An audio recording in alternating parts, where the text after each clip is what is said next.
Tony Britt Spotter Charts serves sports media exclusively with customized cheat sheets for both prep and game time.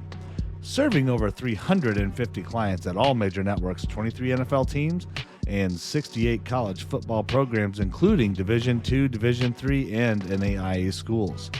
Variable pricing ensures that small schools receive the same VIP service as ABC, CBS, ESPN, Fox, NBC, and the NFL Network.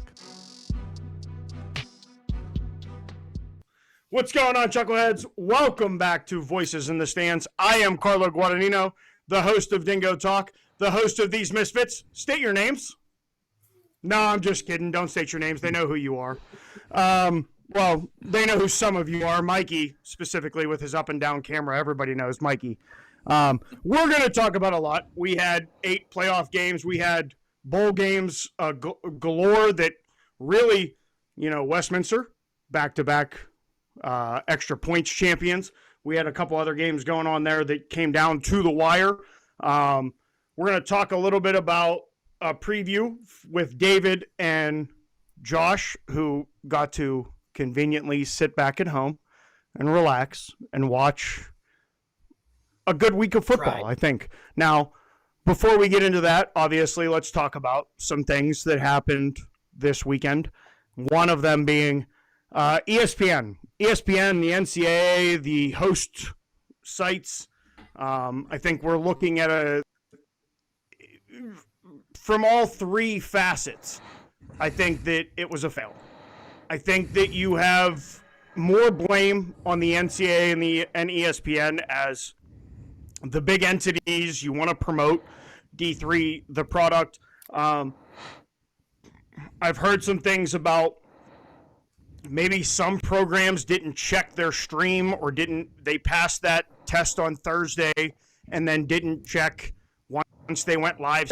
That being the case, ESPN, if you're putting the product on, you gotta be checking that. You cannot, and Crew and Mikey, very vocal this weekend. If you follow them on Twitter, X, the Hanover Grove City game. I mean, come on. How do you, great picture. We never lost picture of the whole game. We never once got a sound. Dylan Kramer would like me to point out, Briggsy and the guys at Grove City were on the radio call, and it was a phenomenal call if you wanted to simulcast that. But the other games, Muhlenberg and Union, a lot of technical difficulties. You didn't really get a good picture. Cortland and Springfield, again, kind of the same thing. You didn't get a great picture of the game throughout. Josh, I think as we were texting, you kind of checked out until the second hour of games where we got Concordia and Co. and Chapman and Wheaton and Crown. And I think part of that goes to the infrastructure of what some of these schools are putting out there and what they're capable of doing. But there's also an argument from the fan bases that they went 11 weeks and had no problems. They went 11 weeks and were able to stream these from their local website. Now, I had a couple questions about this. One of those being, was there a difference between uploading to YouTube and uploading to what you had to upload to? And I don't know all these answers. I'm just going to put it out there. I'm not an expert. I don't know anybody that's really intricately involved. Do they not have somebody that's there? ESPN, the NCAA, do they not have a liaison that's there to make sure that a nationally covered game where not these 6 people here that you see, but Joe Schmo, Serenity telling the people at work, hey, you should check this out. And they're casually looking through a game. What is the look for Division III football when one game of the first 5 was a audio and video covered game, while the next game, as I talked about, Grove City and Hanover, not much in the sense of audio, little and zero actually, but a great video.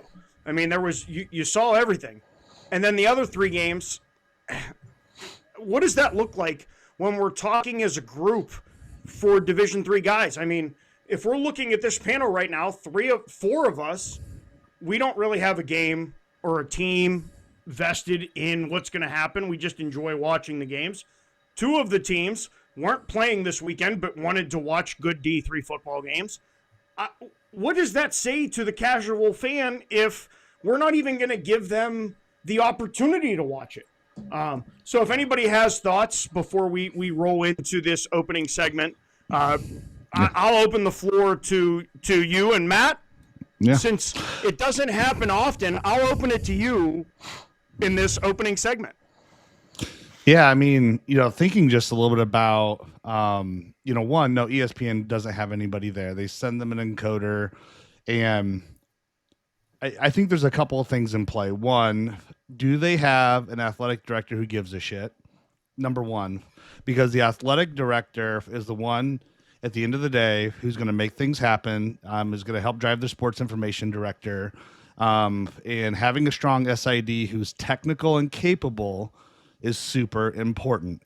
When you look at a lot of Division III schools, you don't get a chance to have, not every school gets a chance to have a technically competent SID. They don't always have a technical and competent IT, IT department.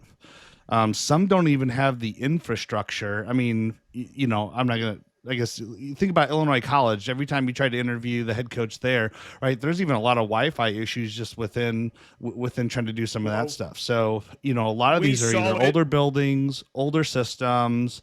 They're not set up to, put out the number of bandwidth. And even if they are, if you don't have someone like Augustana is a great example. We have the most sports teams in all of the CCIW, and we have the smallest sports information department within the CCIW. Those balances aren't right. That's wrong. Then you take someone like Illinois Wesleyan. I want to say North Park is a great example. They have departments who are specifically supporting those sports.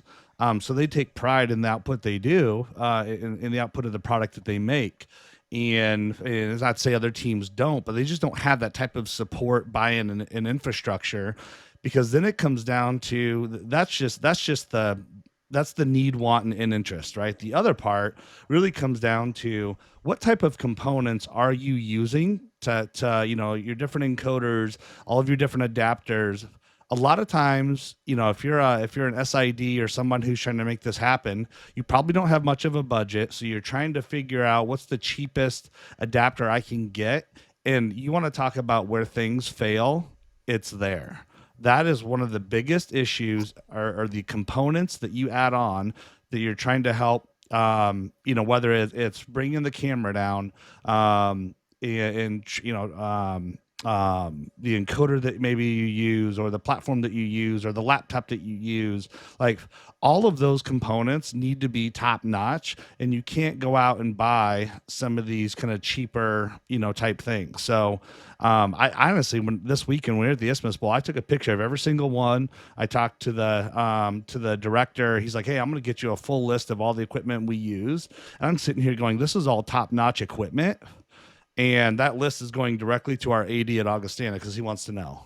So, so again, it comes down to the equipment, and then the people that are capable and are watching the stream and can set it up and know where to make adjustments. You just don't always have that, because there's 9 different things that SID is doing during any given day. So again, it's both sides, right? I think I'm sure they look at the site host and some of those things, but I don't know what they really did to understand what is your, what's your capability, from a technical piece, because testing it on a Tuesday or testing it on a Thursday isn't the same as game day. I'll just tell you, it does not matter. And let me throw this out there, because I know that's the big kind of. I want to be respectful in the way I say this, but it seems like a little bit of a cop-out that we're calling that we tested it on Thursday. Did you test it on Thursday with the same amount of traffic that you were going to get on Saturday? Nope. No. So you didn't know what was going to happen. You just knew that the connection on Thursday, when the 7 people on that call or whatever the number is were on that call to make sure that the connection was there, that it worked. The other thing is and Matt, you brought up a couple good points. These SID departments, it's 9 times out of 10, correct me if I'm wrong, for those that have worked with SID departments, um, it's 1 or 2 people, normally an SID, an assistant SID that's probably a GA, and then 4 or 5 other student workers that are really just there for their work study money. Can't blame them. They're trying to get their 6 hours or 5 hours or 8 hours or whatever it is. You may get one person out of that that's actually interested in being in a game day production or a facilitating and learning about those things. I guess the question is do we need the NCAA to have someone there? Maybe open a position for students that's what they're interested in, that is a liaison for games, so that when these games are put on, we have the best chance of, because again, it's a very vague story here. I know that, a lot of people want to blame ESPN, and I think there's a lot of blame to be placed there. You bought the rights.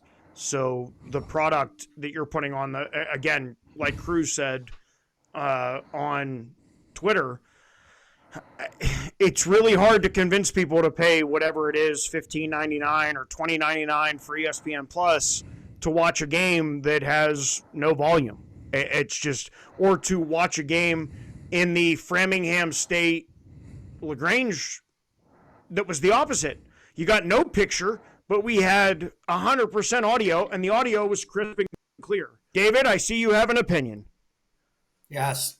Well, to your point earlier, I had 2 TVs, 2 laptops set up. You can have 3 logins on your ESPN Plus account, and I was ready to roll and watch some games. Couldn't do it. Really frustrated. But I think there's kind of 2 aspects here. One is there's the passionate, the people who are involved, the fan base, the alumni, people like us. And we're annoyed. We're annoyed because there is absolutely there's no importance placed on this. The other aspect of looking at this, it's an ROI. If you're ESPN, are you going to invest the people necessary to get this product right? And I believe the answer is probably no, because the way I look at it from a business perspective is that and maybe it's cynical, but at the end of the day, I don't think they care. And I say that, and I have questions, because to qualify that, I think we need to go back further in the process and understand. So did ESPN really want to buy the rights to this? Or in all of these negotiations of TV contracts, did the NCAA say, hey, yeah, we're going to do all this with you, ESPN, but you have to bring in our championship tournaments? Now, if the NCAA is requiring that and ESPN says, oh, yeah, sure, okay, we'll do that, and now there's problems, they're like, yeah, it's only D3. So that's the cynic in me, that they look at this from an ROI perspective. They're not going to invest on their side to make it happen.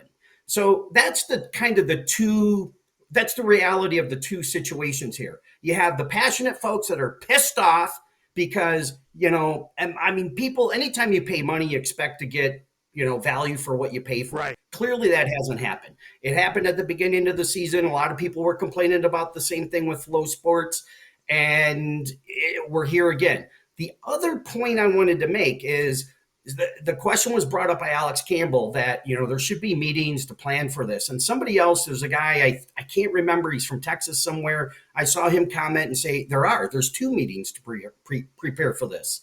I'm like, well, what the heck was the agenda and what was discussed? Because there were problems last year. So did they do a triage of what happened last year and try to fix that? Clearly they didn't. So I'd love to know how did this come about? Was this forced onto ESPN by the NCAA? And I'd like to know what the content was in those preparatory meetings. What was discussed? Or did they just get together and have lunch? That's what I want to know. And David, it's interesting. I'll give everybody a sneak peek of kind of the conversations that happen on Saturday as these games are going on. One, Josh got run out of the Voices group chat because he learned that while he's calling games, the rest of us are also calling games. We're just doing it in text form. But before he bowed out, we had a conversation back and forth, and his last comment to me for the opening 5 games was, what a miss for Josh, correct me if I'm wrong, I might be paraphrasing. What a miss for ESPN.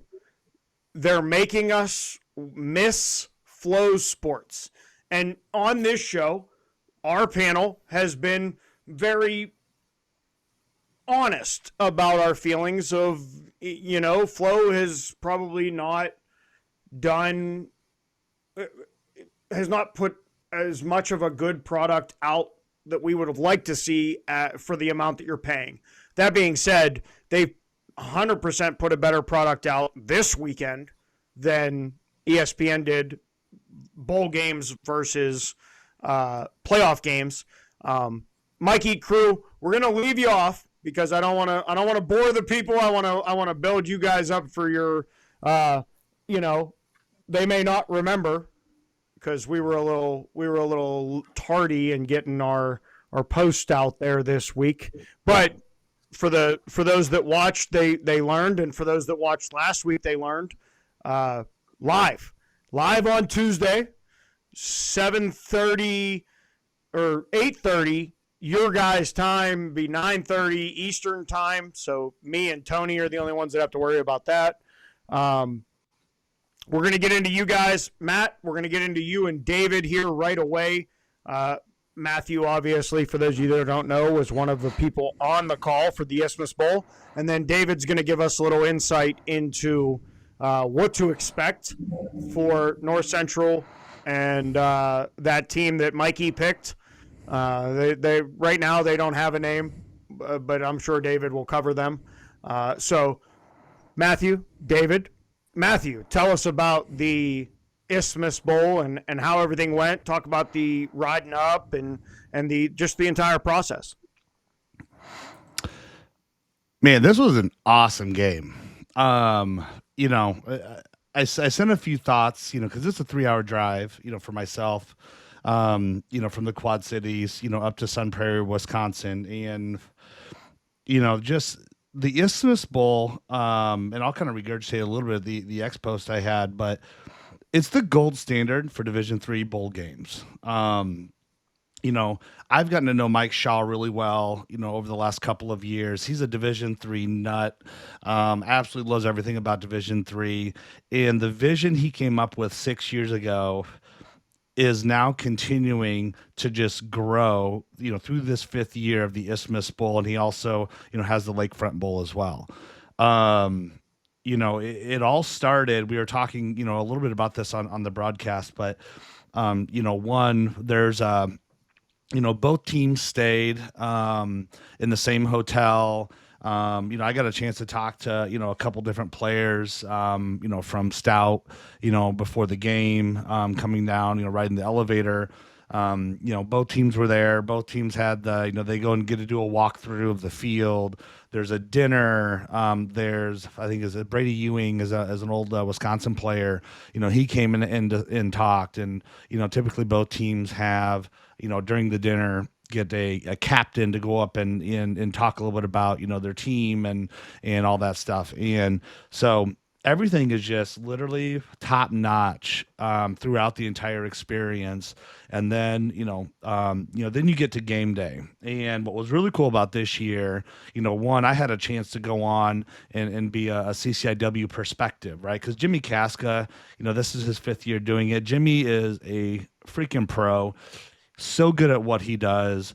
And I always learn just a little bit of something, a little bit more about broadcasting every time I'm with him, and try to find, little things that he does really well. And then this year we had Brianna Reinhart, sideline reporter the entire game.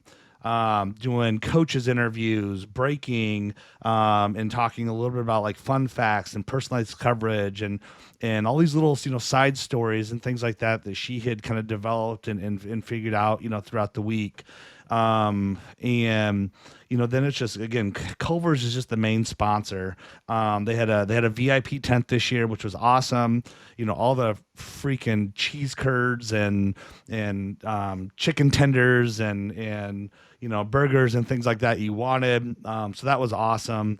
And then you had two quality teams in Stout and Wash U, and I was really curious to see what is like a 5-5 WIAC WIAC team compare against a 7-2 CCIW team.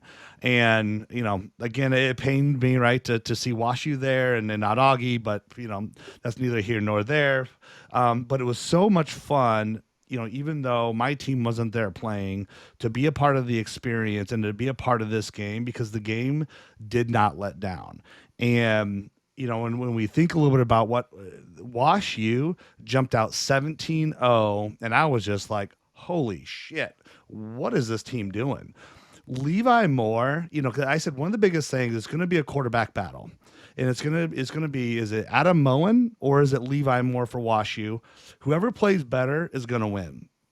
And man, Levi Moore, with like 5 minutes to go in the first quarter, I was like, he's not a tremendous passer. He's a great athlete. He's not super accurate, but he can sling the ball pretty far. And man, he just, to Drew Bomar, 71 yards down the field, down the middle of the field, one-on-one. Bomar had a step on it, caught it by his fingertips, 71-yard touchdown pass. They go up 10-0, and they set a new Isthmus Bowl touchdown passing record as well with that. And next thing you know, they come back down. Levi Moore, Matt Kinoshita, that little Texas angle route from the backfield.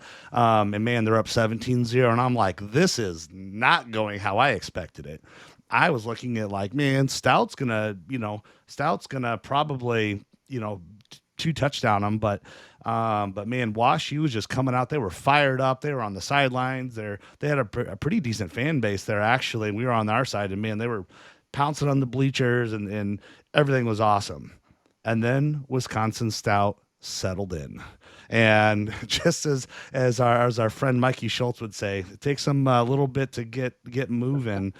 And man, next thing, oh God, Adam Moen, it's like Stout finally, like, when you get that second breath and you're just like, okay, now I can play. Now I'm not short-winded. And they were just methodical, man. Adam Moen threw it to Devontae Adams for 18 yards. And it was the same play Augie tried to run. It was a little bit deeper because it was, Augie was at the 9, they were at the 18. It was a one-on-one just to the bottom left pylon. Threw it up to Devontae Evans. Evans mossed him, pulled it in. Here we go, baby. Adam Moen rushed up the middle, 26 yards on the next score, 17-14. Man, we got a game here. And then it was really Stout's game from there on out.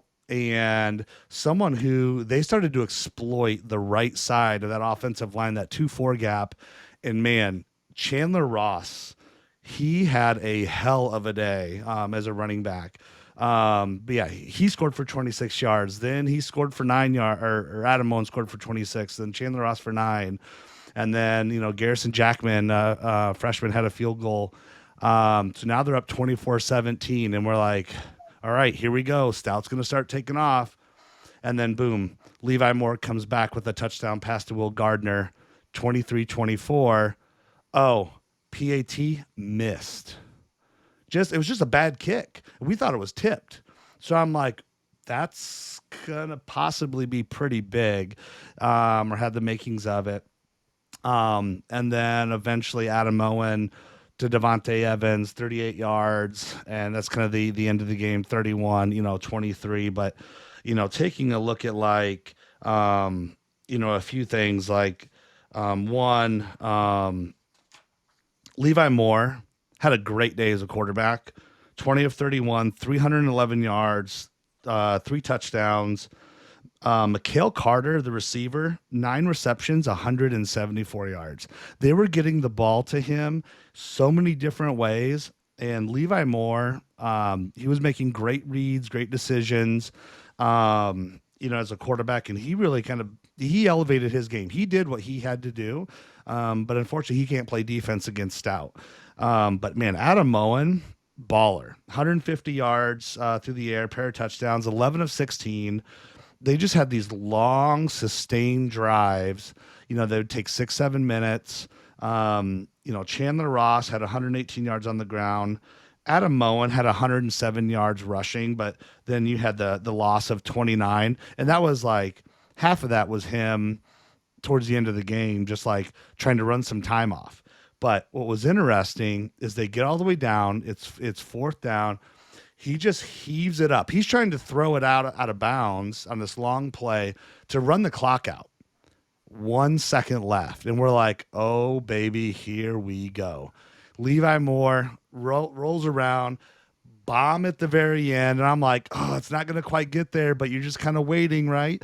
And they came up with the interception, and that was the end of the game. But like all the way up to the last play of the Isthmus Bowl game, it was an awesome game, great atmosphere.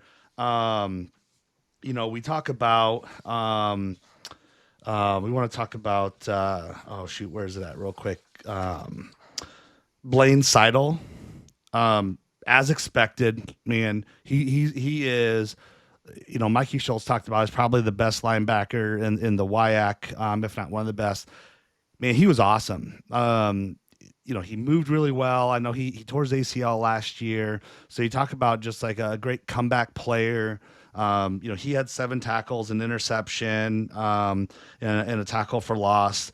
Joy Chain for Wash U had a great day as well. 9 tackles, 3 tackles for loss, and a sack.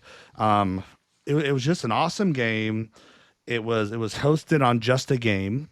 So they did a nice job as the host site, and it was produced by Wisco Media Group. And, you want to talk about, there were like 5 of us in our own booth, plus, running a couple different angles, plus a sideline reporter. So you want to talk about like what a game day support looks like for a bowl game. Second to none. Phenomenal experience, great day. 2 great teams from both, great conferences. It was just an awesome experience, and I was freaking riding, on cloud 9 all the way back home, a 3-hour drive home. But all I could think about is all the cool things that happened, and just the overall experience. So again, I was blessed to be a part of it. Looking forward to being a part of it again next year. And I think, having, someone like Jimmy Casca who knows the WIAC teams, myself who knows the CCIW teams coming together and representing that, it was awesome. So it was a ton of fun. That's really cool. No surprise, that Stout's going to come back. That's kind of their MO, right? Also, no surprise that there's strength from a 5-5 WIAC team. We all know it's the deepest conference. And so glad it turned out to be a great game. WashU represented the CCIW well on their final farewell before they leave the conference, but pretty cool. And from everything that you have conveyed, and I've seen a couple other people comment who attended the game just as neutral observers, and they also had a couple of very, very positive points to make about the game. So clearly great experience there, and had that type of effort been put into the other 8 games that took place yesterday, maybe people wouldn't be so upset. But in any event, Hanover and North Central. So first of all, let's talk about Hanover yesterday. They earned their first playoff win since 2019, taking down Grove City in a pretty physical game. The Panthers controlled the ball for nearly 40 minutes. They've got their dual threat quarterback, Ian Raudebush. He threw for 178, ran for a couple scores.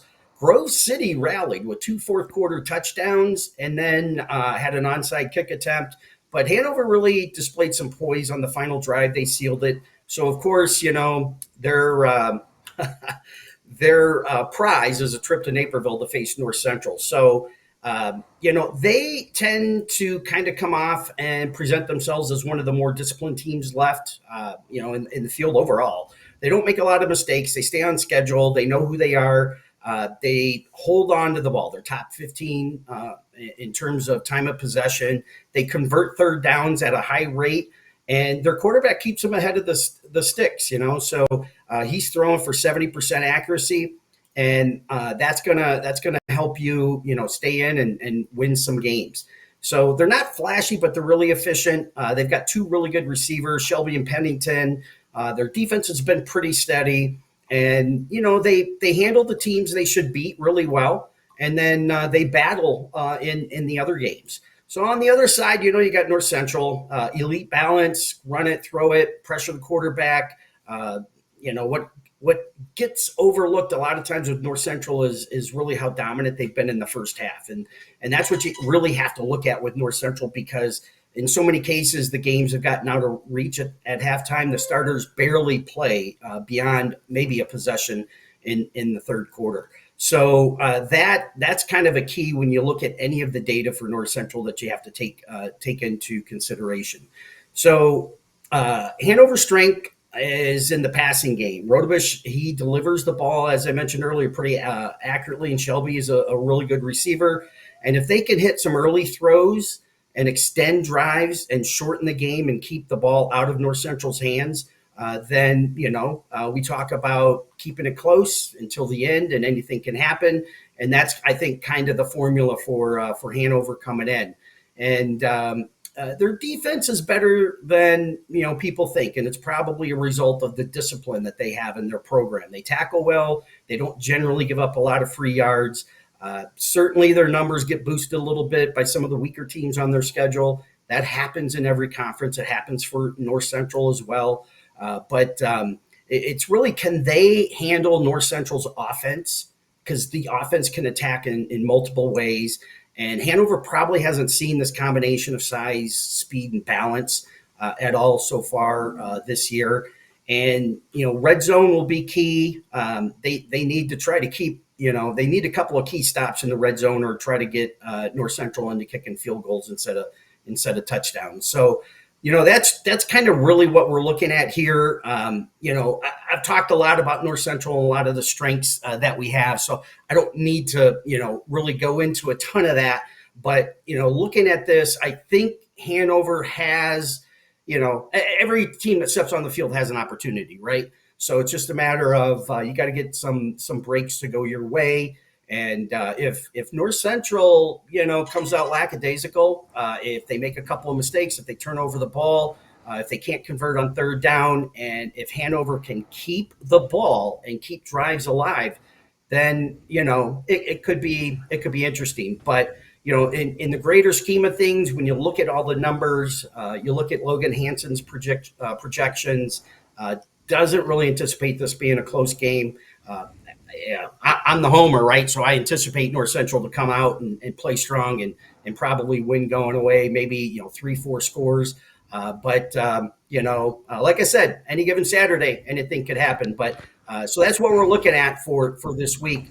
And then one other, I just wanted to just make a note too on Wheaton Wartburg. That's an interesting game. It's a little bit different in styles, because Wheaton can win in a couple of different ways. And they're going to throw the ball a lot, but they have a couple different avenues that they can go. Wartburg, they pretty much have one avenue that they're going to go. They're going to run the ball, and they're going to try to shut you down and on the run, and then they're going to bring pressure when you go to pass. And if Wheaton can effectively pass the ball, and particularly if they can get ahead by like 2 scores, Wartburg's going to be in a big amount of trouble. And that's really going to be the key there. But that's going to be an interesting game. A lot of people are thinking Wartburg's going to walk away with this one. I think it's going to be a dogfight. Wheaton has seen the number 1 and what I would call number 3 defense in the country, based on just what the stats are out there. The number 2 defense in the country, based on the Logan Hansen ratings and where we rank these defenses, is the team that they're going to see this week. I think that I haven't seen Wartburg in person as much as I've seen them on tape. I've seen North Central in person. I saw what that defense did to Wheaton. Um, I questioned some of Wheaton's play calling decisions that week against North Central. I think you and I talked about that, David. The halfback pass is one that really comes back into my brain of what were we thinking there? But I said this to somebody last night. This is the second best defense, the third top tier defense that Wheaton's going to see. And we saw how they fared against the other two that we put in that same category of defensive caliber. And I hold Wartburg at that same level with Mount and with North Central when it comes to the defensive side of the ball. I think that they're doing things this year that we didn't necessarily expect. I think Wartburg lost a lot of people last year specifically. I think they had a guy there, maybe the outside linebacker or edge rusher he was a pretty good player in his own right. And really all of this was just one, I enjoy talking to David, but I also like watching Mikey with his up and down bars and David and crew. I like that they kind of sit in a little L so I can just kind of stare at them as I'm talking and I know where we are with things. All right, D3 spread option crew going live this week for the first time. Really excited about it. Give us Josh, you hold those thoughts. I saw it. We're gonna touch on that. We're gonna touch on that, but it's not our turn. It's their turn. So, Mikey, you won it this week. I just want you to know. I'm not going to say it just now, but just know you got it this week. And when you're done with your segment, I'm probably going to use the phrase that I've used now 3 weeks in a row. So go ahead, D3 spread option crew. What do you got for us? Yeah. So yeah, like you teased at the beginning of the show, we're going to be doing our first ever live show. It's 16 games, obviously.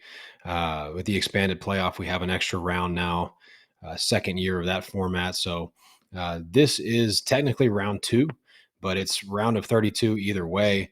Kind of like what we've been used to for most of Division III history. So 16 games, as fun as the first round was. Me and Mikey were texting earlier. We were like, man, these matchups are juicy. So, whatever you think about MPI, we've got a really, really good playoff field this year and some really fantastic round of 32 matchups. 4 games are modeled, I guess I should say, at a touchdown or less. And then we've got 3 more games at 2 touchdowns or less. And there's some big spread games that I actually think the dog could be live on. So really excited to get into that. We're going to do that Tuesday night on the Voices in the Stands podcast X account. We're going to stream live right there to the X account Tuesday night at 7:30 Central. That's 8:30 Eastern time. Me and Mikey are stoked. Mikey, what about you, brother? Yeah, super soaked. Everything you said, I co-sign all that. Looking back at this first round here, we had our best week as a tandem in the first round of playoffs here. We went a combined 11-5. I went 6-2, and you went 5-3. We both hit on some really key games. We both hit on Union. We sniffed that one out. It was gonna be a close game. We both hit on totally. Taken care of Concordia, Wisconsin. We both hit on the Susquehanna pick, and we both hit on Springfield. Those are some really good hits right there. The only one that we both missed on was Grove City plus 6.5, and that was an 8-point final. So we were right there with that one. In our head-to-head games, we had that Wheaton, that coin flip, that 56.5. You went under. I said, I'll just take the over. Who knows what's going to happen? That ended up going over. And then the Chapman one I hit on. And then you hit on the Framingham State, which was probably one of the best picks of the whole tournament, plus 33.5. That, from the opening snap, that was never in doubt. That was just a fantastic pick there. Yeah, I can't take too much credit on that one because I even said on the show, I was like, this is one, like, I feel like I honestly felt like the line was better than that. I think LaGrange had an issue with the playing surface a little bit. So it's one of those things Hmm. like, I don't know if you guys watch King of the Hill. I know like there's an old King of the Hill episode where the groundskeeper like soaks the edges of the field because they were playing a team that had a lot of speed. And it seemed like Framingham State might have used the same strategy there because that field was a mess and it definitely affected LaGrange. But yeah, man, it was a fun first week. Like they said at the beginning of the show, I wish we could have watched a few more of them because I was also excited to watch them. Hopefully that problem is resolved this week, right? But um, I do feel like I should get some bonus points though because I did say that I thought Crown would score a couple of touchdowns and they did. So I feel Yeah, like I need like half a win for that one. But um, yeah, that was a anyways, good pick. I regardless. mean, yeah. Yeah, regardless, so super excited. I've been getting my butt kicked most of the year, so I'm still waiting for a week where I have better week than Mikey, but he's been killing it. So we will. I'll take the winning week together. I'll be happy about that. Yeah, for sure. One thing I noticed that that immediately stuck out to me when I was watching these games, that the few games that we could watch, was that Susquehanna, Washington, and Jefferson game. Really great stream. Fantastic job by Susquehanna's production team. They were really great on that one. This was a shootout, kind of like we had talked about. We expected a shootout here. But one thing that I noticed as the game started to go on is that it really felt that I felt that at least that Susquehanna was the better team. It was kind of just a matter of time, especially in the third quarter. It started to really feel like, man, Susquehanna's just a better team. And, Washington and Jefferson, they had been running for 162 yards a game. They didn't do that. They just rushed for 57. Kellen Mm. Stahl, their quarterback, he had been 70% completions, 25 touchdowns. He completed just 57% of his passes. He threw 2 picks. They weren't efficient in the pass game. They couldn't run the ball. Aside from their receiver John Peduzzi, who went just bonkers, they didn't really have a lot of things to really hang their hat on to get past a really good team. Susquehanna had 5 sacks on defense, and Susquehanna was 47% on third down. I mean, you start really getting into it. And I think that was our first pick 'em, our first true pick 'em, and the score was tight, but Susquehanna was the better team, and I think they're one of those teams that could pull off a big upset next week against the number one seed in their bracket. I don't know how you think about that one, crew, but Susquehanna was impressive to me. 100%, man. I mean, we've talked about Christopher Newport and kind of our overall thoughts on them. I think Susquehanna is definitely live. I think it was that playoff experience, honestly. I mean, that to me looked like the difference. The quarterback play looked like a difference in that game. But I've got to mention Springfield because to me they were my team of the week. These guys. Look, I've got Johns Hopkins going all the way to the national title in my bracket. Um, and they've got to have their head on a swivel this week because if you get put in that triple option blender, I mean they can beat anybody.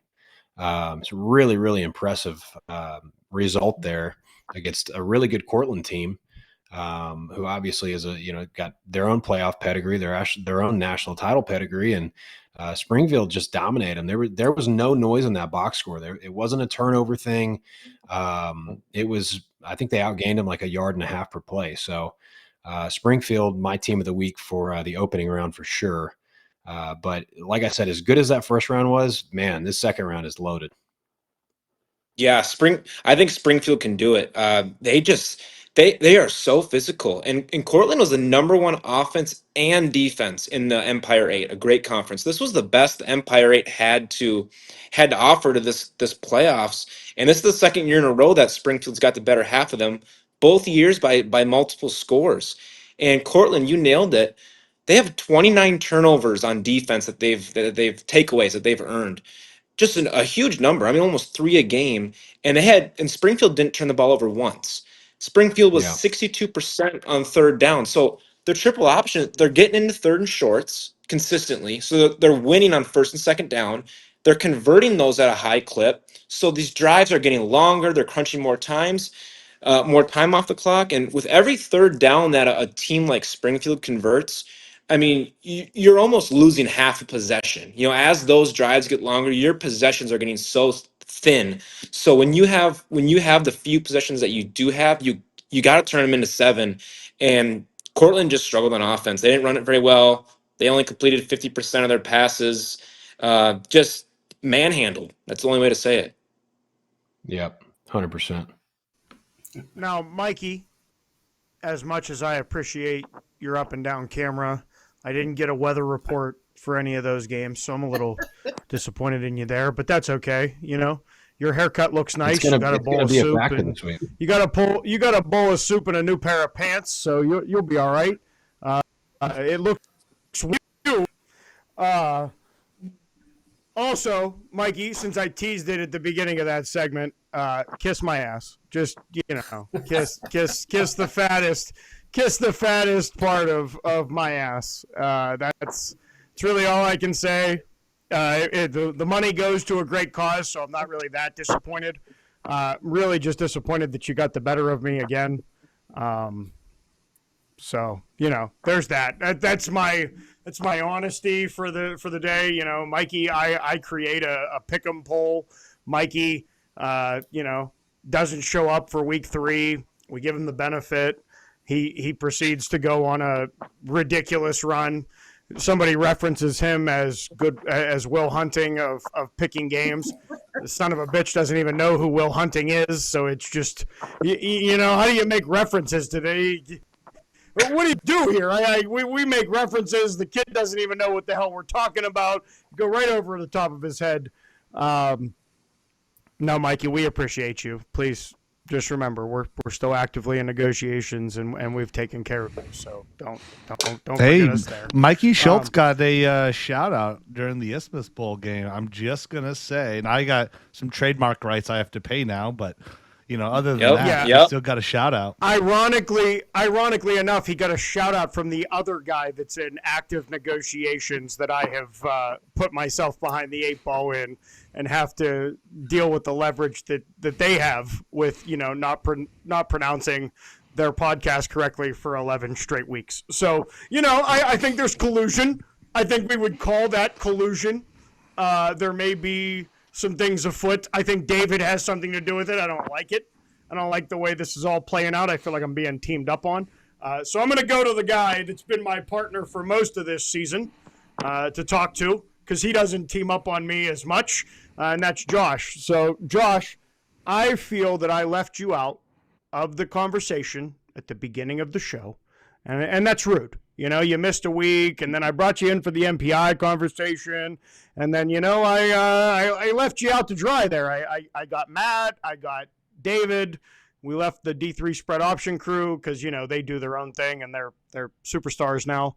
But we didn't get your opinion, and you work not only with student broadcasters and whatnot in the booth across the way, but you also work hand in hand with the SIDs and you kind of know how this process goes. So talk to us a little bit about how you're feeling on this week's 8 games. Obviously, without being part of it, I don't want anybody to think that you were like one of the guys sitting on the council making the decisions, but how do you feel as somebody that's in that field?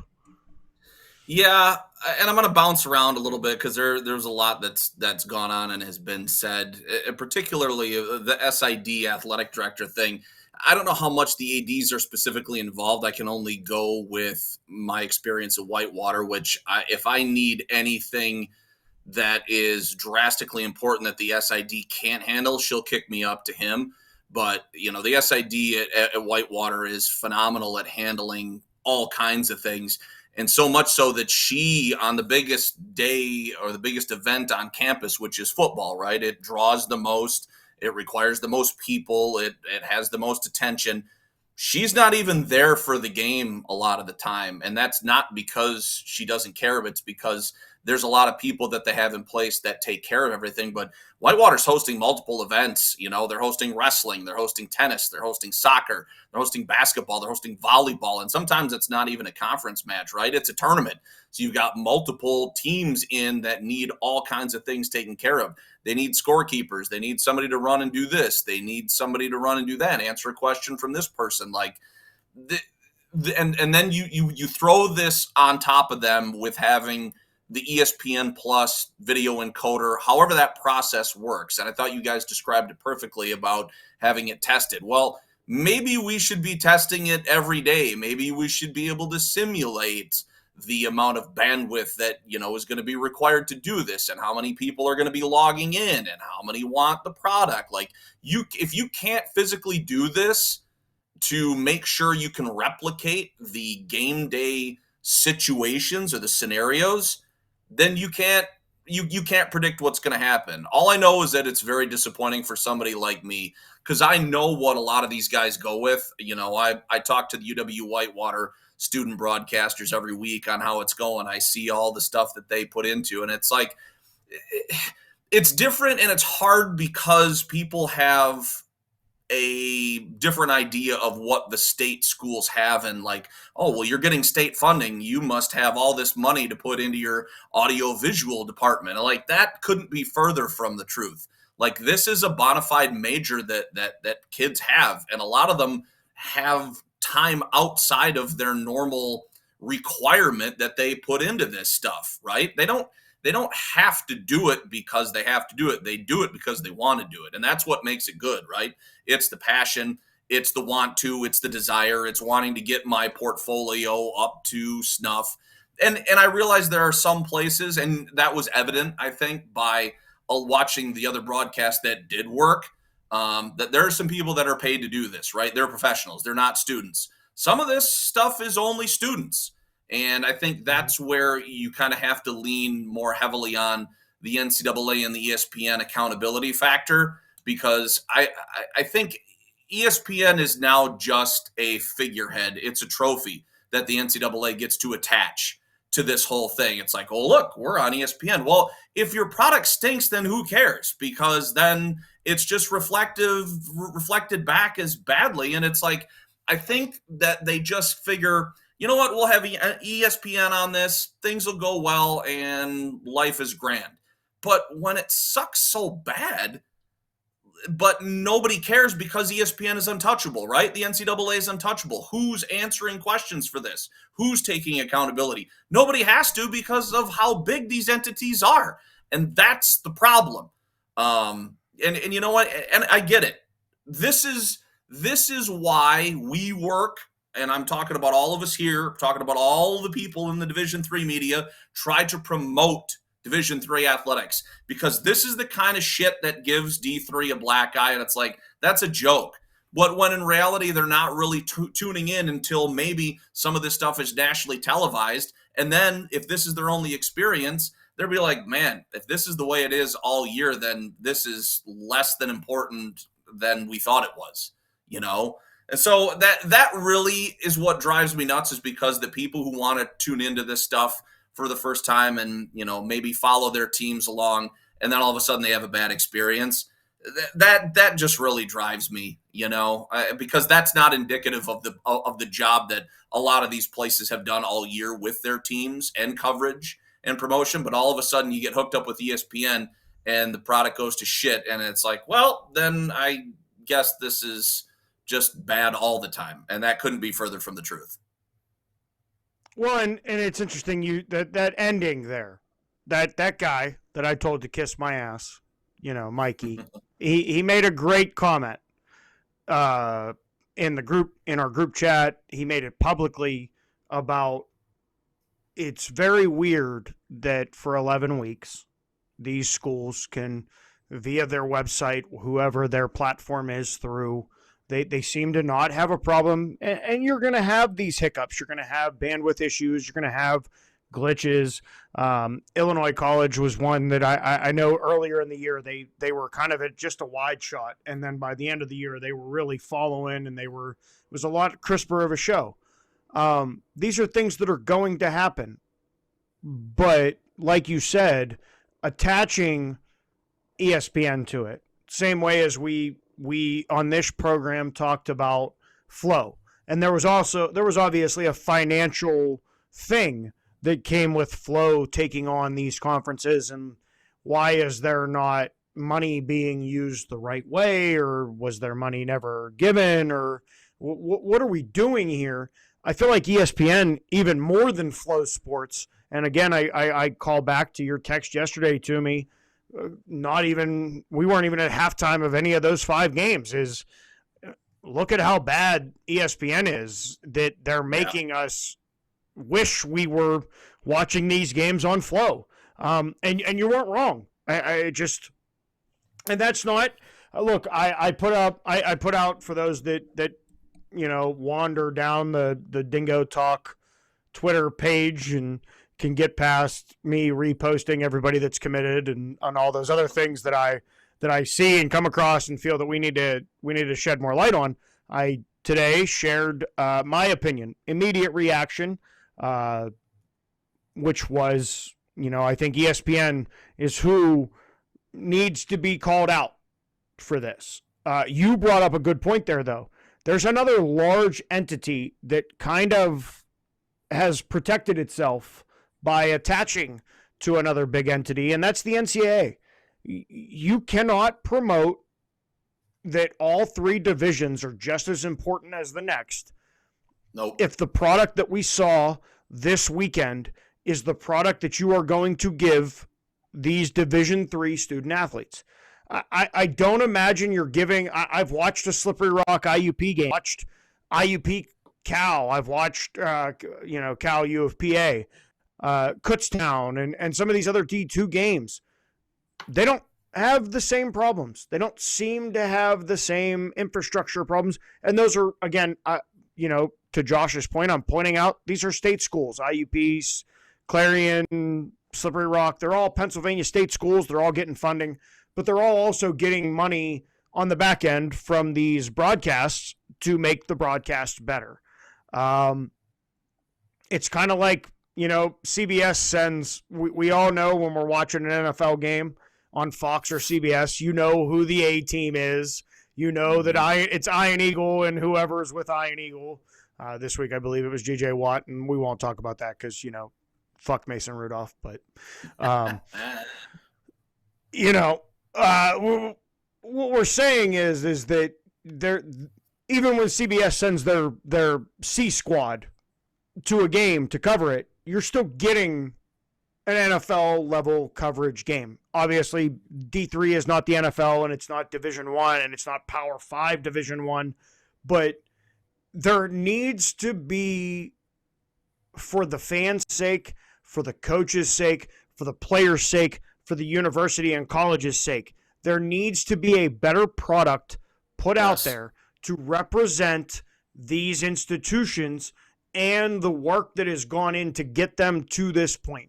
If you're one of 40 teams that is representing Division III football as a whole in the biggest dance that matters, you're out of it, regular season is gone. Win or go home. Then the quality of product should equal that. It should be, we should be giving these people the same benefit of the doubt that we give an FCS school, that we give D2 schools, that we give NAIA, to Flo's credit, all of the college hockey games and whatnot that I see, it's phenomenal. So, there's a way to do it. There's a right way and there's a wrong way. This weekend was not the right way to really introduce a lot of people, as you said, Josh, that might be their first experience with Division III football, and seeing a production like that leans into the stereotypes of, it's just glorified. It's extra years after high school. It's intramural. It's not as important. And that's what it came across as yesterday. I think the overriding factor in this whole thing is that if you attach the letters of the worldwide leader, you should have an increased quality product than what you normally put out, because of its affiliation and its backing. You shouldn't be going down. You should be going up. Right. And the fact that it goes down says a lot about what is not happening with that leadership or that affiliation with ESPN. That's you should be getting quality. You shouldn't be getting what we got. There's a lot of room to improve, and that's we deal with a lot of that right now. And I don't know how involved Mikey is here with in-state sports and high schools and stuff, because I do a lot of high school things, and a lot of, after COVID, a lot of places were putting their product on YouTube. They put a motion camera at the top of their gym or the top of their stadium, and they post their games on YouTube. And yeah, there's no sound, but people can watch the games. A lot of schools have partnered with NFHS or NHFS. I can't remember which order that it's in. But, that's a subscription service for watching those kinds of games. And half the time, it's shit. It just doesn't work. And so people are wondering, what am I paying for? And there are a lot of people we talked about that. What am I paying for this extra ESPN Plus subscription service for if I can't watch the freaking games? What am I doing? So this kind of stuff just drives me nuts. And one more thing, and then I'll be done with this kind of rant. If you're going to be hosting a game and you're going to put this product on, put the product on in the best quality. And I'm not going to throw anybody under the bus, because we got a lot of problems of things that didn't work. There were announcers that didn't know what they were talking about. There were cameras that were behind panes and plexiglass sort of windows, and you were getting reflections and fogs, and there were things that weren't zoomed in. It looked like I was watching kind of a video game with how far the camera was, how far away the shot was. And I get it. You can't do replays, and you can't do, some style. I get it. There are places that are limited, right? Get what you have and make it as good as you possibly can. And I feel like a lot of those, because the devil's in the details, and I feel like a lot of those details were left by the wayside for a lot of these schools that had a big chance to say, here's what we do and here's how good it is, right? And I saw a couple of streams that were fantastic. The quality was so good, and we mentioned a bunch of them right at the top. There were also a couple, even on the ones that worked, that were not good, at all. So those athletic directors and SIDs need to look at their product and say, next time we get a chance to do this, we need to really ratchet it up and do a really good job, because this is our time to shine, and they didn't shine. Matt, let's give Josh his time. We have to preview. I took a lot of our segment there. We didn't really our Warhawk expert, who's gonna be with Coach Rendall and the QB club tomorrow at a very nice establishment and have all these things. We need to get the inside scoop. What are we expecting, Josh? What are we expecting this week going in to round 2, the round of 32 for the Warhawks? Well, I don't think a lot of the Tigers from DePaul are going to remember the 2021. Some of the staff, some of the seniors might when they came, if they got that extra year when DePaul came here in the second round of the Perk and got absolutely annihilated 45-0. And granted, that's when we went pretty deep in the playoffs, but that was the last time that Whitewater played DePaul. Mikey and I have talked a lot on the text back and forth about what a good defense this is, and we've had some discussions about how you read these statistics and how you can't run on them, which my contention is you can when you take the amount of sacks that they put on opposing quarterbacks, right? That drops that net rushing number way, way down. And just on the surface, if that's all you're looking at, yeah, you can't run on them. You got to throw. Well, Whitewater's not going to – this is a pound the rock school. You're not going to completely abandon the run and try to become a team that you're not and throw for 300 yards. I still think there's going to be balance. I think this is going to be a real test for the offensive coordinator, Caden Murphy, to really showcase some of the things we saw earlier this week, or earlier this year, rather, in a couple of the non-conference games. You saw a lot of different stuff, different formations, different guys getting the ball, a lot of different misdirection, where it was very, very imaginative. And I think this is kind of one of those games you got to do that. Defensively, we're going to be in for it. We have a really good defense. We're going to be tested. I mean, the fact that, the Ballantyne brothers are so good Scott, the quarterback's only a sophomore. The receiver, Robbie's a senior. They've hooked up 83 times for over 1,150 yards and 15 touchdowns. That's ridiculous. And they can still run the ball, right? Their leading rusher has over 600 yards on the game. He scored 11 touchdowns. So they're not just going to throw. I like our defense's chances, though, because we got a really good corner that we can put on that Ballantyne. They'll probably give them a little bit of help as well. But our linebackers are really good at stopping the run and filling those gaps. And to be honest, I don't really think they've played anybody. They played John Carroll, and it was a 4-point game, right? They played Denison, okay. Wabash at the end of the year, okay. But as far as everybody else, they haven't really played anybody. So I like our chances. We're at home. We suffer from a really bad problem of season ticket holders not coming to playoff games. So attendance will be down. This won't be the Rock and Perk like you see against La Crosse that drew 19,000, 20,000. It won't be the Platteville homecoming crowd.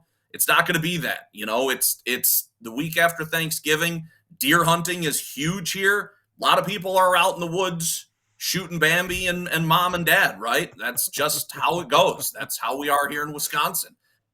So the crowd's going to be a little sparse. Though before that. No libations before. Let's keep it legal. Yeah, let's keep it legal. It's going to be a part of that, but the weather's supposed to be crap, right? It's supposed to be kind of mix of rain and snow. I would be curious to see how that affects them more than it does us. So I don't know. I like our chances. I think it's going to be close. I don't think it'll be a blowout whatsoever, but I'm going to lean on our defense. If those are the two guys we got to stop, I think we can do it. They got a couple of guys to get after the quarterback. I think that's going to be a challenge for our offensive line. One of them has 9.5 sacks. I think another has 6.5 or 7.5. Like, there's going to be a couple of D linemen that are pretty good, but we've gotten a couple of weeks to get healthy. So have they. But I like it. We're at home. I'm hoping we get a home game against Wheaton, right? If we got to go to Waverly, so be it. We've been there. We know the hotel right next to the stadium, right down for the street for the stadium. There's a good pizza place. Did that a couple of years ago. So we're ready just in case we got to travel, but we got to get this one. Hey, Mikey, just in case you were wondering, that's how you do a weather report. Maybe a little snow, maybe a little rain. We're not really sure. We're not meteorologists here, guy. We're you don't got the green screen and the chroma key behind you. You're not watching in jet streams come in. It may rain, it may snow. It's November in Wisconsin, so be used to what you're going to get. No, I say that because Mikey, it's me and you for final thoughts this week.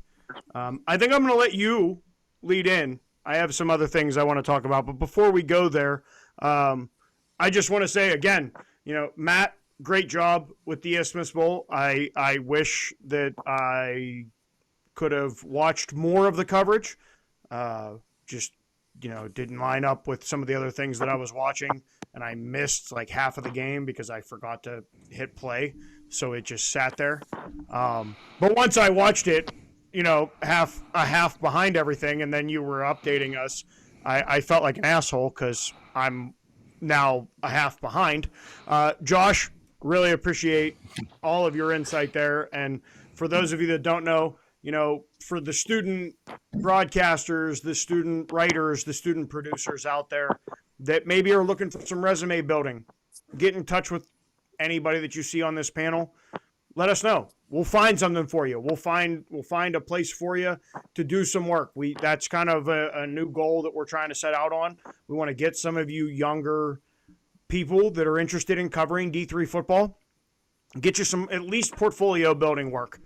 So just keep an eye on that. David, you just look so wonderful in all that red. You really do. It's just, you look so adorable in your North Central. The only thing I picture you in like a little babushka and like waiting for the rain to come and like being the little old lady with the little thing. You just look so adorable. And you are currently, because Tony's not with us, you are the resident old man. So I had to get some old joke in there. Crew, again, I got nothing to say. Your wife is a wonderful woman, and you make great food from what you guys down there great food, and I know some things about Texas. There's some things that just come with people from Texas. So you are not somebody that I want to go to war with. I'm just going to be honest. You guys seem ready. I'm not ready for that. So we leave you alone, Matt. I can talk shit to you privately, so I don't need to do it in public.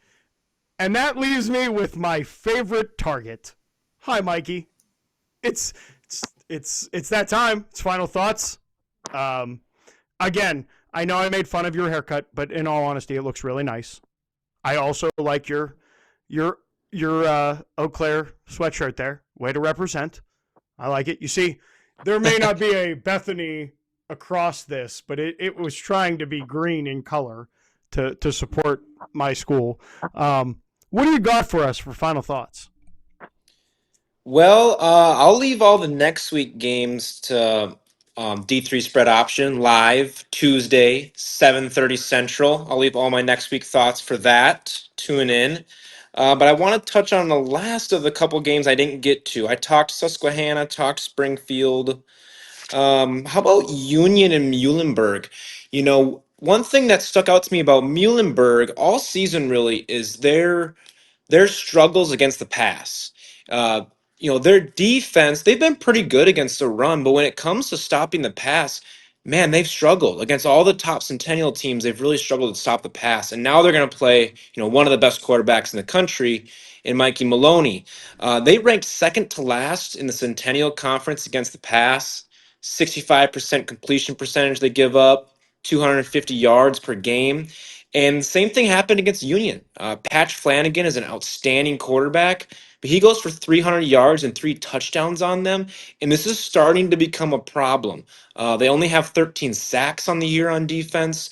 They're just not getting enough pressure on quarterbacks, not helping their secondary out enough. I always say the best way to improve your secondary is an elite pass rush. It's the best way. You want a really good corner, get a good defensive end. Those are the types of things. That's the best way to help out your secondary, and it's just starting to become a big problem. And then the other game I didn't get a chance to touch on might have been the best one of the weekend, which was Chapman and Whitworth. What a fantastic game there! You got something to say on that one? I mean, that last sequence. Jesus, Cardiac Chapman is really becoming like. I know that's not official and that's not their official title, but man, they're really making it that way for their fan base. I mean, what a way to conclude the opening round of the playoffs. I mean, you got a battle in the West Coast. The two big conferences that are out there, the SCIAC and the the NWC, right? The Northwest Conference. You really got a highlight of the best two teams out of that conference playing for a chance. And, I posted it in the group message. Who does the winner of this get? And it's, another one of those. There's only really one. There was maybe 2 or 3 teams that we all said like, oh, well, that's who they draw. But then there was a couple teams in there that we said, oh yeah, you win that opening round game. What a draw, unfortunately, because you either got to go to Naperville, you either got to go to Alliance, or you got to go to River Falls. And right now, I don't know that anybody wants to have to play Caleb Blaha and the Top Gun offense at River Falls. As much as everybody like, oh, the fall off's coming. We haven't seen it. We really haven't seen it. So, but not to take away from your coverage there and your final thoughts, but man, Chapman, congratulations. What a win. And Whitworth, what a season. I mean, just a great way. If you're going to go down fighting, and they really, you couldn't ask for more from that program. So, but go ahead, finish up there, Mikey. Yeah, so this game was late in the fourth quarter. It was a 2-point lead for Chapman. It was 12-10. They were grinding down the field, got into the red zone. I think it was like a minute 50 or something. They score to go up 18-10 over Whitworth. And at that point, all they need is the extra point and the game's over. 2-possession game, the game's over. And the extra point's missed. So now Whitworth has a shot. They're down 8 with a minute and 50 or whatever it was. and they put together one heck of a drive. Logan Lacio was really efficient, finding the open man. Receivers were getting out of bounds for the most part. They used their timeouts wisely, which is sometimes you run into a problem with that with some coaches late. Nope, use their timeouts wisely. They get all the way down, they score it, and it comes down to the 2-point conversion, which they fail. And but what an And the outstanding jump game! pass was there. It The was jump there. It pass was there. Yeah. for the like, you know what I mean? They you Yeah. go back and look at that. He's open. He's kind of in a great position. Like the way you draw that up, if you're a coaching staff, you're telling, if you're Whitworth, that whole winter workout and summer workout and coming into camp, I don't know if I don't play that play every day to start workouts. That's how close we were. You know, I mean, it was there. It was run well. It was, again, you just, if you're Whitworth, your Whitworth's coaching staff, you cannot ask for more than to go down fighting the way they did. Yep, that's right. And if there's any hope for Chapman, going to River Falls, weather looks like it's gonna be really cold up here in Northwest Wisconsin on next Saturday.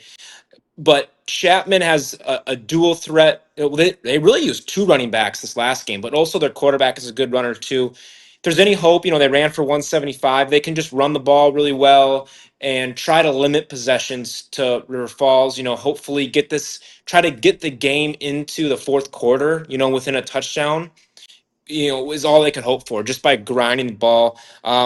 Cade Zimmerman is an outstanding receiver that they have. He went for 8 receptions, 120 yards, and 2 touchdowns. So if they can get that run game going, then you find Zimmerman and his brother Tate. So not just the Ballantyne brothers in these playoffs. His brother Tate is he might be one of their best defenders. He's got 15 solo TFLs. So if they can get the Zimmerman brothers going, and they can get that run game going, they'll have a shot to hang in there for a bit. Now, Mikey, my final thoughts are a little different. I'm going to leave everybody. I have 6 questions from our opening topic that I want to leave everyone with. I also want to point out, and more or less this is for crew, for you, for me, the people that really talked about, there were a couple targeting calls this weekend. Framingham State for sure had one. I think we looked at it. We all looked at it immediately and went, I brought Mike D, the referee, in on that call. He thought, looks like they got it right. Frank ends up saying, now they've reviewed it. They got it. They overturned it. Kid gets back in. Susquehanna is going to be without a player for the first half of that game against CNU for a roughing the passer with targeting. It was a little bit more clear than I thought in live time the Framingham State one was. I can see where the argument, directly looking down, you're looking at the crown of his helmet as he makes the hit. We do need to look into, and this isn't us as a group, I'm saying I think the NCAA, maybe we need to look into some of these guidelines for what we're telling officials to use this targeting for. And it cannot just be the basis of, oh my God, that looked violent. I played in a different era of football, not by the same amount of years as David, because, he's old, but you and I, we're not that far apart in the era of football that we played. There's about 6 years between, maybe 7 years between my last college game and your first college game. Targeting to me was always, you make helmet to helmet contact, and it's definitely more egregious than it needs to be. All right. Everything else, there is a game that we play. It's a violent game. It's not a game for little Johnny that wants to fulfill credit and he wants to be on the team. No, there is no just being on the team. And anybody that's played the game knows there is no just being on the team. You got to go through every day of practice. You got to go through hitting. You got to go through all of it. And, there's I'm all about player safety, but there's got to be a better way than taking away quarters of football from student athletes that only have so many games and quarters left in their career. Probably should have, if I was channeling my inner Tony, that's where I would have ended because I thought that was pretty poetic. But I'm not Tony, so I'm going to roll into my 6 questions. This is what I want to leave everybody on. Should the NCAA mandate a backup stream option for fans if the ESPN stream isn't capable or of good quality? What's reasonable to ask D3 SIDs running stats, broadcast, and game management by themselves? What's the reasonable thing? We need to find a place where these SIDs have a support system that they can do everything that they need to do that's part of their actual job description, not just covering these games. Is ESPN prepared for next week? I mean, we're 6 days away when this episode comes out, maybe 5 days away from 16 games. That are they ready? Are we going to highlight the best programs in the country, or are we going to have another week of you might get one, you might get two, might get a game without it, you might get to watch a game but not listen to it? I still don't fully understand, and I think Josh really hit the nail on the head. We tested Thursday, but did we test with any type of stress test, or was it just a test of connection? Did we test that the connection works on Thursday when nobody's tuning in? And are we prepared for the amount of traffic that's going to come to that specific link? And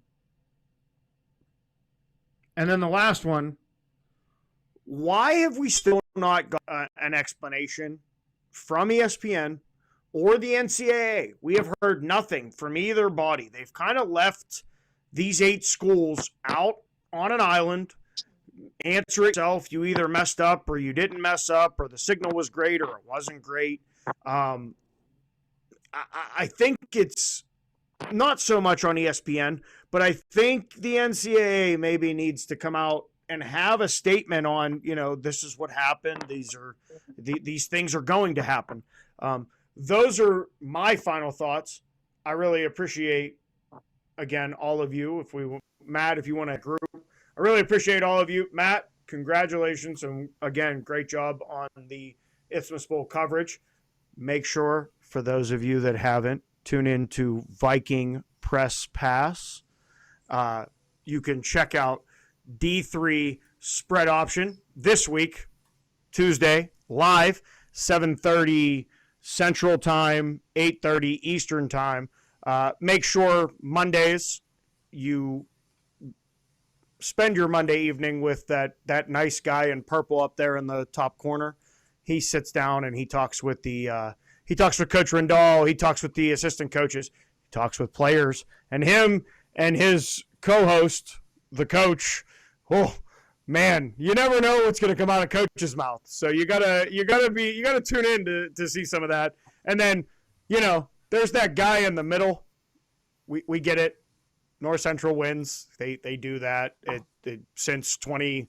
I think if we go back to 2018, they've been in 6 of them. This is number 7. We're looking for number 4. This is the quest for 4, I guess you would call it. Short of Cortland stopping a 2-point conversion, we could be looking at a three-peat. Instead, we're looking at a back-to-back trip. Still early. I enjoy all of you. Josh, I saw you put your finger up. Did you have something to add? My co-host, just to because he played for the Warhawks. I don't know if he's in Dave's age bracket, but he always said to talk about your targeting and contact sort of discussion. His main thing was, this is a tough game played by tough people, and he just leaves it at that, and that's how it is. So I don't want to go at Coach because he scares me. I've seen the way he handles some people. My question is more for David. David, what was it like when they only gave you like styrofoam hip pads and said, "Here you go, just here, tie these into your belt buckle and get out there, and here's a helmet, but we're not even sure if it's really going to protect you, but like just use it." A lot of ice No, baths. don't answer that, David. Don't answer that, David. You